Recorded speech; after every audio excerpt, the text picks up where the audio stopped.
ஓம் நமச்சிவாய. வணக்கம் நண்பர்களே, உங்கள் ஜோதிடர் தர்மராஜன். இன்று நாம் காண இருக்கும் தலைப்பு எதை பற்றி என்றால் 2025ஆம் ஆண்டு பிப்ரவரி மாத ராசி பலன்கள் வரிசையிலே காலபுருஷ தத்துவப்படி இரண்டாவது ராசியான ரிஷப ராசியை பற்றி இப்ப விரிவா பார்க்கலாம்.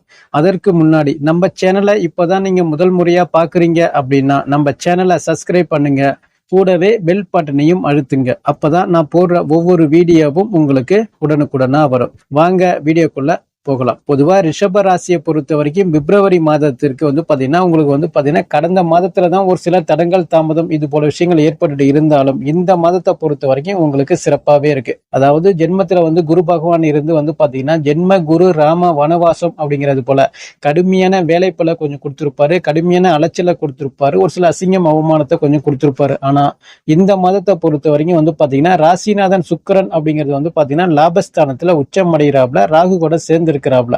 பொதுவா பாத்தீங்கன்னா உங்க பேச்சுக்கு ஒரு மதிப்பு மரியாதை, பேரு புகழ் அந்தஸ்து மதிப்பு மரியாதை இது எல்லாம் உயரக்கூடிய சூழல் உங்களுக்கு அதிகமாவே இருக்கு.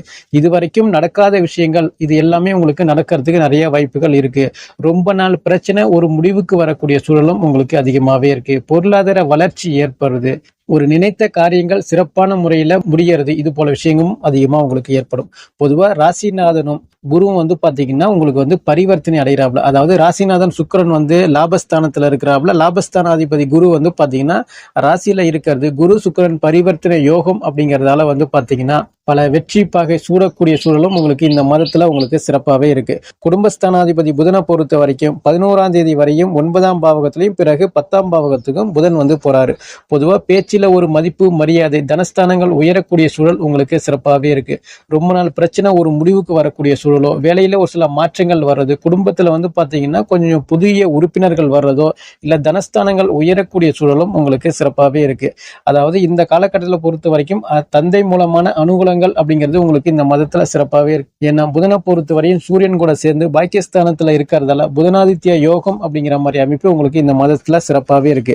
4ஆம் அதிபதி சூரியனை பொறுத்த வரையும் 9ஆம் பாவகத்துல இருக்கிறாப்ல. அதாவது 13ஆம் தேதி வரையும் 9ஆம் பாவகத்திலையும் 13ஆம் தேதிக்கு பிறகு 10ஆம் பாவகத்துக்கு போறாரு. பொதுவா 4ஆம் பாவகத்துல பாத்தீங்கன்னா சனீஸ்வரருடைய பார்வை அங்கு படும்பொழுது பாத்தீங்கன்னா தாய் ஸ்தானத்துக்கு கொஞ்சம் பிரச்சனைகள், உடல் சார்ந்த பிரச்சனைகள் வருது, உங்களுக்கே உடல் சார்ந்த மருத்துவ விரைய செலவுகள் வருது, வண்டி வாகனங்கள் அடிக்கடி பழுது ஏற்படுறது, இது போல சூழ்நிலைகள் உங்களுக்கு கொடுத்துட்டு இருந்தாலும் இந்த மதத்தை பொறுத்தவரையும் பெரிய ஒரு பாதிப்பு வர்றதுக்கு வாய்ப்புகள் இல்லை. பொதுவா முன்கோபம் முரட்டுத்தனம் பிடிவாத குணம் கொஞ்சம் அதிகமா இருக்கும். சுப விரைய செலவுகள் நடக்கக்கூடிய சூழலும் உங்களுக்கு இருக்கும். மாணவர்களை பொறுத்த வரைக்கும் படிப்புல இருந்து வந்த தடங்கள் தாமதம் இது போல விஷயங்கள் குறையறதுக்கு வாய்ப்புகள் உருவாகும். படிப்புல கொஞ்சம் முன்னேற்றங்கள் ஏற்படுறது, படிப்புல பாத்தீங்கன்னா கொஞ்சம் அடுத்த கட்ட நகர்வுக்காக கொஞ்சம் கூடுதல் முயற்சியோட படிக்கக்கூடிய சூழலும் உங்களுக்கு ஏற்படும். இந்த மாதத்தை பொறுத்த வரையும் ஒரு சில நபர்களுக்கு யோகாதிபதி திசை புத்தி நடக்கக்கூடிய நபர்களை பொறுத்த வரைக்கும் வண்டி வாகனங்கள் வாங்குறதோ இல்ல அசையா சொத்துக்கள் வாங்குறதோ இல்ல வீடு கட்டக்கூடிய யோகங்களோ இது போல சுப நிகழ்ச்சி சுப காரியங்கள் நடக்கக்கூடிய சூழலும் உங்களுக்கு அதிகமாகவே ஏற்படும். 5ஆம் அதிபதி புதனை பொறுத்த வரையும் 9ஆம் பாவகத்திலையும் 10ஆம் பாவகத்திலையும் புதன் போறதால பாத்தீங்கன்னா 5ஆம் இடத்துல கேது இருக்கிறாப்ல. 5ஆம் இடத்த குரு பார்வைப்படும் பொழுது பாத்தீங்கன்னா குலதெய்வத்துடைய அருள் ஆசீர்வாதம் கிடைக்கக்கூடிய சூழலும் ஏற்படும். பல நபர்களுக்கு புத்திர பாக்கியம் இல்லாத நபர்களை பொறுத்த வரைக்கும் இந்த மாதத்துல புத்திர பாக்கியம் உருவாகக்கூடிய சூழலும் உங்களுக்கு ஏற்படும். அதே போன்று பிரிந்த காதலர்கள் மீண்டும் ஒன்று சேரக்கூடிய சூழலும் ஏற்படும். ஏன்னா சுக்கிரனுடைய நேர் 7வது பார்வை 5ஆம் இடத்தை பார்க்கறதால பாத்தீங்கன்னா காதல்ல வெற்றி, புதிய காதல் மலர்றது, பிரிந்த காதல் மீண்டும் ஒன்று சேரக்கூடிய சூழல் இது போல விஷயங்கள் உங்களுக்கு ஏற்படும். குழந்தைகளுக்காக அதிகமா வீண் விரைய செலவுகள் பண்றதோ இல்ல குழந்தைகளுக்காக அதிகமா ஓடி உழைக்கக்கூடிய சூழலும் உங்களுக்கு அதிகமாவே ஏற்படும். அதிகமா ஆன்மீக சுற்றுலா தலங்கள் செல்லக்கூடிய சூழலும் இந்த மாதத்துல உங்களுக்கு சிறப்பாவே இருக்கு. 6ஆம் அதிபதி சுக்கிரனை பொறுத்த வரைக்கும் லாபஸ்தானத்துல இருந்து 5ஆம் இடத்துல பார்க்கறதால பாத்தீங்கன்னா வேலையில ஒரு சில முன்னேற்றங்கள் ஏற்படக்கூடிய சூழலும் ஏற்படும். வேலையில இருந்து வந்த பிரச்சனைகள் கொஞ்சம் குறையும். அதாவது கடன் சுமை அப்படிங்கிறது குறையக்கூடிய சூழல் உங்களுக்கு அதிகமாவே இருக்கு. அது கடனாக இருந்தாலும் சரி இல்ல வம்பு வழக்குகளாக இருந்தாலும் சரி இல்ல ஒரு சில அசிங்கம் அவமானங்களாக இருந்தாலும் இந்த மாதத்துல பாத்தீங்கன்னா குறையறதுக்கு வாய்ப்புகள், ஒரு கண்ட்ரோல்ல இருக்கக்கூடிய சூழலும் உங்களுக்கு அதிகமாவே இருக்கும். ரொம்ப நாள் பிரச்சனை ஒரு முடிவுக்கு வரக்கூடிய சூழலும் உங்களுக்கு சிறப்பாவே இருக்கு. பொதுவா வம்பு வழக்குகள் இருந்துச்சு அப்படின்னா இது உங்களுக்கு சாதகமான முறையில தீர்வு பெறக்கூடிய சூழலும் உங்களுக்கு சிறப்பாவே இருக்கும். 7ஆம் அதிபதி செவ்வாயை பொறுத்த வரைக்கும் குடும்பஸ்தானத்துல வக்ரம் அடைஞ்சு இருக்கிறது அப்படிங்கிறது பாத்தீங்கன்னா கணவன் மனைவில அப்பப்போ சில மிஸ் அண்டர்ஸ்டாண்டிங் வந்தாலும் வந்து பாத்தீங்கன்னா இந்த மாதத்துல பெரிய ஒரு பிரிவு நிலை, கருத்து வேறுபாடுகள் வர்றதுக்கு வாய்ப்புகள் இல்ல. பொதுவா வாழ்க்கை துணைவிக்காக கொஞ்சம் செலவு பண்ணக்கூடிய சூழல் ஏற்படும். வாழ்க்கை துணை மூலமான ஆதாயங்கள் பெறக்கூடிய சூழலும் உங்களுக்கு இந்த மாதத்துல இருக்கு. நண்பர்கள் மூலமான வரவு, நண்பர்கள் மூலமான ஆதாயங்கள், சிறுதூர பயணங்கள் மூலமான வெற்றி வாய்ப்புகள் உருவாகக்கூடிய சூழலும் உங்களுக்கு இருக்கு. கூட்டு தொழில இருந்து வந்த பிரச்சனைகள் அப்படிங்கிறது குறையக்கூடிய சூழலும் உங்களுக்கு சிறப்பாகவே இருக்கு. 8ஆம் அதிபதி குருவை பொறுத்த வரைக்கும் ஜென்மத்துல வந்து குரு இருக்கிறது அப்படிங்கிறது வந்து பாத்தீங்கன்னா இந்த குருவை பொறுத்த வரை 4ஆம் தேதிக்கு பிறகு வக்ர நிவர்த்தி அடையறதால வந்து பாத்தீங்கன்னா திடீர் லாபம், திடீர் அதிர்ஷ்டம், பணப்புழக்கம் இது போல விஷயங்கள் ஏற்படுறதுக்கு வாய்ப்புகள் உருவாகும். ஏதாவது நிலுவையில வம்பு வழக்குகள் இருந்தால் கூட வந்து பாத்தீங்கன்னா அது உங்களுக்கு சாதகமா முடியக்கூடிய சூழலும் உங்களுக்கு இருக்கு. அந்த குடும்பஸ்தானம் 2ஆம் இடத்தில் அமர்ந்த செவ்வாயை பொறுத்த வரைக்கும் 7வது பார்வையா 8ஆம் இடத்தை பார்க்கறதால வண்டி வாகனங்கள்ல போகும்போது பார்த்து கவனமா நிதானமா போறது ரொம்ப நல்லது. இரவு நேர பயணங்களை வந்து பாத்தீங்கன்னா முடிஞ்ச வரைக்கும் தவிர்ப்பது ரொம்ப நல்லது. புதிய இடத்திற்கு செல்லும் பொழுதோ இல்ல ஒரு சில புதிய முயற்சிகள் பண்ணும் பொழுதோ இல்ல புதிய ஒரு இடத்திற்கு செல்லும் பொழுதோ டிராவல் பண்ணும் பொழுதோ கொஞ்சம் பார்த்து கவனமா நீங்க செயல்படுறது ரொம்ப நல்லது.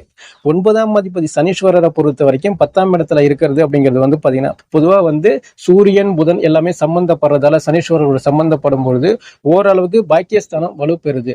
பொதுவா குருவுடைய பார்வையும் அங்க 9ஆம் இடத்தை பார்க்கறதால வந்து பாத்தீங்கன்னா பூர்வீக சொத்து, பூர்வீக இடம், பூர்வீக சம்பந்தமான விஷயங்கள், பிரச்சனைகள் வந்து அதன் மூலமான நல்ல தீர்வு பெறக்கூடிய சூழலும் ஏற்படும். தந்தை வழி மூலமான ஆதாயம் ஏற்படுது. பங்காளியால ஒரு சில மகிழ்ச்சியான செய்திகள் வந்து சேருது. இது போல சூழ்நிலையும் உங்களுக்கு ஏற்படும். ரொம்ப நாள் பிரச்சனை முடிவுக்கு வர்றது. கல்லூரி படிப்பு மாணவர்களை பொறுத்த வரைக்கும் இதுவரைக்கும் இருந்து வந்த படிப்புல இருந்து வந்த தடங்கள் தாமதம் குறைந்து படிப்புல நல்ல முன்னேற்றங்கள் பெறக்கூடிய சூழலும் ஏற்படும். படிப்புல ஒரு பேரு, புகழ், மதிப்பு, மரியாதை உயரக்கூடிய சூழலும் உங்களுக்கு சிறப்பாகவே இருக்கு. 10ஆம் அதிபதி சனீஸ்வரரை பொறுத்த வரைக்கும் ஆட்சி வீட்டுல வலுவா இருக்கிறதால வேலையில பிரச்சனை, வேலை செய்யற இடத்துல பிரச்சனை இது போல விஷயங்கள் இருந்து வந்தாலும் இந்த மாதத்தை பொறுத்த வரைக்கும் பணி சுமை அப்படிங்கிறது வர்றதுக்கு வாய்ப்புகள் இல்ல. பணி சுமை வந்தால் கூட வந்து பாத்தீங்கன்னா அதை சிறப்பா செய்து முடிக்கக்கூடிய சூழல் உங்களுக்கு இருக்கும். சனியும் சூரியனும் இந்த மாதத்துல சேர்ந்து இருப்பதால வந்து பாத்தீங்கன்னா பொதுவா அதாவது அரசு பணியில் உள்ள நபர்களாக இருந்தாலும் சரி இல்ல அரசியல்வாதிகளாக இருந்தாலும் சரி இந்த மாதத்துல கொஞ்சம் பார்த்து கவனமா நிதானமா செயல்படுறது ரொம்ப நல்லது. அதாவது வேலை செய்யற இடத்துல ஒரு சில மனஸ்தாபங்கள் வர்றது, அரசியல்வாதிகளை பொறுத்த வரைக்கும் ஒரு சில சர்ச்சைக்குள்ள பேச்சுவார்த்தைகள் வர்றது இது போல விஷயமும் ஏற்படுறதுக்கு வாய்ப்புகள் உருவாகும். அதே போல வந்து தனியார் துறையில் வேலை பார்க்கக்கூடிய நபர்களை பொறுத்த வரைக்கும் மேல் அதிகாரிக்கும் உங்களுக்கும் இருந்து வந்த மனஸ்தாபங்கள் குறைந்து அதாவது வேலைபளு குறைந்து ஒரு மதிப்பு மரியாதை உங்க பேச்சுக்கு வேலை செய்யற இடத்துல ஒரு மதிப்பு மரியாதை கொடுக்கக்கூடிய சூழலும் உங்களுக்கு சிறப்பாகவே இருக்கு.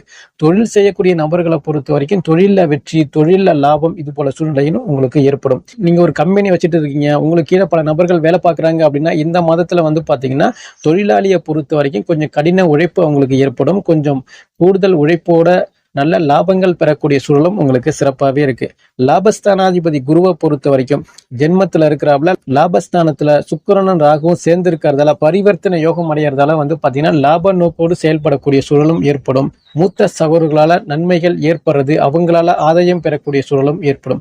முதல் திருமணம் தோல்வியில முடிஞ்சிடுச்சு, 2வது திருமணத்துக்கு நான் வரன் பார்த்துட்டு இருக்கேன் அப்படின்னு சொல்றவங்களை பொறுத்த வரைக்கும் இந்த மாதத்துல கொஞ்சம் கூடுதல் முயற்சி பண்ணீங்கன்னா நல்ல முறையில பேச்சுவார்த்தை சுமூகமா முடியக்கூடிய சூழலும் உங்களுக்கு ஏற்படும். அந்த 2வது திருமணம் சார்ந்த விஷயங்கள் வெற்றி வாய்ப்புகள் உங்களுக்கு உருவாகும். ஒரு சில நபர்கள் 2வது திருமணத்துல பிரிவு நிலையில உள்ள நபர்களை பொறுத்த வரைக்கும் மீண்டும் ஒன்று சேரக்கூடிய சூழல் உங்களுக்கு ஏற்படும். 2வது திருமணம் சார்ந்த விஷயங்கள் வெற்றி பெறறதுக்கு வாய்ப்புகள் உருவாகும். 12ஆம் அதிபதி செவ்வாயை பொறுத்த வரைக்கும் குடும்பஸ்தானத்துல வக்ரம் அடைஞ்சு இருக்கிறது வந்து பாத்தீங்கன்னா பொதுவா வீண் விரைய செலவுகள் ஏற்படக்கூடிய சூழல் உங்களுக்கு ஏற்படும். குடும்பத்துல அதாவது குடும்பத்திற்காக மனைவிக்காக செலவு பண்றது, குழந்தைகளுக்காக அதிகமா செலவு பண்றது, வண்டி வாகனங்களுக்காக செலவு பண்றது இது போல விஷயங்கள் ஏற்படுறதுக்கு வாய்ப்புகள் உருவாகும். தொலைதூர பயணங்களை முடிஞ்ச வரைக்கும் தவிர்ப்பது நல்லது. அப்படி செல்லும் பொழுது கொஞ்சம் கூடுதல் கவனமா நீங்க செல்றது ரொம்ப நல்லது. தொலைதூர பயணங்கள் மூலமாக உங்களுடைய உடைமைகளை கொஞ்சம் பார்த்து கவனமா எடுத்து செல்றது ரொம்ப நல்லது.